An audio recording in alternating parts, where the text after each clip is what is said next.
La Cour ne peut pas requalifier les infractions. S'il n'y a pas d'assassinat, il n'y a pas d'assassinat, ils n'ont pas à requalifier en meurtre.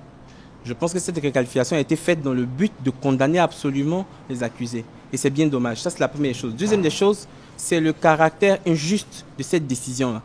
On ne peut pas condamner Gueye Bleka pour enlèvement, séquestration et arrestation illégale, alors qu'il n'a même pas participé à la reconstitution, il est resté dans le cas. Et Yoro Tapeko, qui est le seul membre du commando, ne le reconnaît pas comme ayant fait partie du commando. Yoro Tapeko s'en sort avec 6 ans de prison, donc il rentre chez lui, puisque la condamnation couvre bien la période de sa détention, et Gueye Bleka se retrouve en prison, sans avoir participé au fait. Pour moi, c'est une décision qui n'est pas de bonne qualité. Elle ressemble même à une décision politique à la limite. Mais bon, c'est la Cour, hein. On verra bien. La Cour n'a pas été à la hauteur de ce procès, en ce qui me concerne.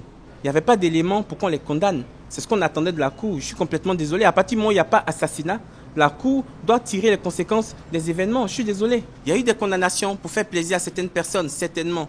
Mais aujourd'hui, est-ce que vous pouvez nous dire qui a effectivement tué ces 4 personnes? On ne le sait pas. C'est un véritable échec. Véritablement, je n'arrive pas à digérer cette condamnation.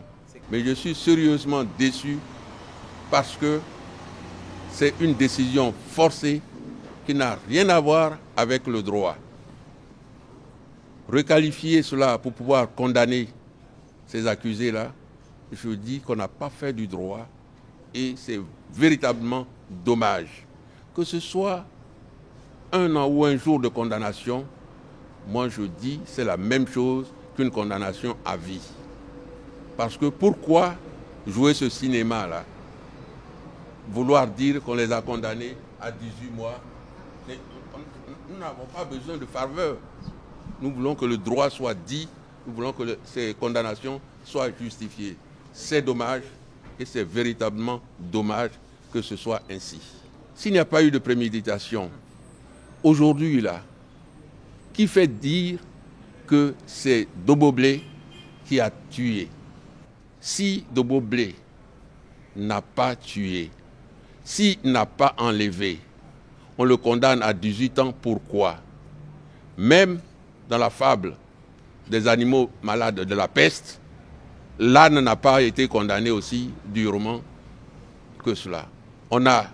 C'est vrai que dans les animaux malades de la peste, le lion n'a pas été condamné. C'est exactement cette décision qu'on vient de nous rendre. Celui qui a tué et même a tué les bergers, le lion, a été libéré alors que l'âne qui n'a brouté que l'herbe du prêtre a été condamné. Aujourd'hui, nous savons qui a tué, qui a donné l'ordre et qui est responsable. Nous avons les responsables. Ils sont condamnés. Maintenant, refermons ce dossier. Pensons à une réconciliation nationale. Et concernant les victimes, qui n'étaient pas là pour chercher des peines ou pour crier vengeance ou pour exprimer une haine quelconque, eh bien aujourd'hui, ce verdict est fait pour apaiser les choses, pour combler non pas les interrogations factuelles, vous l'avez dit, on ne saura jamais pourquoi ils sont allés chercher au Novotel, pourquoi ils ont été torturés, pourquoi ils ont été tués, où ils ont été jetés, les cadavres. Mais ce qu'on sait, c'est qu'il y a des responsables. Et ce qu'on sait, c'est que la justice est passée. Et la justice a cette vertu de pouvoir à ce moment-là apaiser les douleurs